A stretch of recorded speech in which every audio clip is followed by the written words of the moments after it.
ጸሎተ ምህላ። በስመ አብ ወወልድ ወመንፈስ ቅዱስ አሃዱ አምላክ አሜን። የይቅርታ አምላክ አቤቱ ማረን፣ የቸርነት አምላክ አቤቱ ይቅር በለን።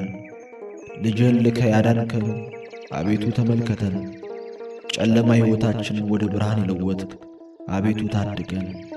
በዚህ ክፉ ዘመን የገጠመንን መከራና ችግር ታርቅልን ዘንድ በአማኑኤል ስምህ በድንግል እናትህ እንለምንሃለን። በጨለማ ለነበሩት አሕዛብ እንደ ነጋሪት ጮኸው መወለድህንና መምጣትን ስላስተማሩ ነቢያት ብለህ ከመዓት ሰውረን። የአሕዛብን ምድር በመስቀል እርፍ አርሰው የቃልህን መዝገብ በዓለም ዳርቻ ሁሉ ስለ ዘሩ ስለ ቅዱሳን ሐዋርያት ብለህ ከክፉ መከራ አድነን። ድል ስለ ነሱ አምነው ንጹሐን ስለሆኑ ስለ ሰማዕታት ተኩላዎች ስለ በሏቸው ስለ መንጋ ብለህ ይቅር በለን።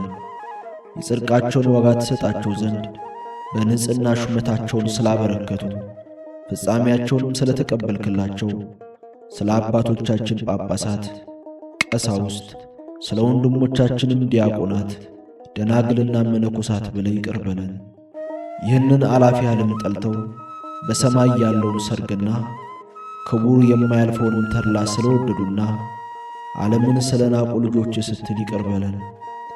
የሁላችንም እመቤት፣ የእምነታችን ምልክት፣ የመዳናችን ምክንያት፣ እውነተኛ መብልን የሰጠሽን መሶበ ወርቅ፣ የሕይወትን ውሃን ያጣፈጠች ንጹሕ ማሰሮ በሆነች በድንግል ማርያም ስም ይቅር በለን። ጌታ ሆይ ስለማያልቀው ቸርነትህ ስትል ምሕረትህን አድርግልን። በዚህ ቦታ በዚህም ጉባኤ በዚህም ስፍራ በአገራችንና በዓለም ሁሉ ምሕረትህንና ቸርነትህን አድርግልን። ቸር አምላክ ሆይ የደከሙት ይዳኑ፣ ኀጣን ይጽደቁ፣ ንስሐ የገቡትም ይንጹ፣ ጻድቃንም ይጠበቁ፣ የተቸገሩት ይፈቱ፣ የተጨነቁት ይረፉ፣ ተክዘው የነበሩ ሁሉ መጽናናትን ያገኙ፣ ያዘኑትም በአንተ ደስ ይበላቸው፣ ተስፋ የቈረጡት ተስፋቸው ይመለስ። በአስከፊ ሕይወት ውስጥ ያሉ ሰዎች ሁሉ በምሕረትህ ኃይል ይጎብኙ። ጌታ ሆይ እየተሰማ እየታየ እየተፈራና እየተጠበቀ ካለው ክፉ ነገር ሁሉ ጠብቀን። ሕዝቦችን ጎብኘን። በቸነፈር በዋግ በአንበጣ በአርማሞ በተምችና በኩብኩባ በወባ ንዳድ በኤድስና በረሃብ ከመሞት ሰውረን። ቸር አምላክ ሆይ በእስር ቤት ያለ ፍርድ የሚማቅቁትን ፍትሕ በማጣት በገዢዎች ቀንበር ስር ወድቀው የሚሰቃዩትን ሁሉ ተመልክተህ ነፃ አውጣ። ምድራችንን እያናወጠ ካለው የዲያብሎስ አሰራር እርሱም ዘረኝነት፣ ደም አፍሳሽነት፣ ሽብርተኝነት፣ መናፍቅነት ታደገን።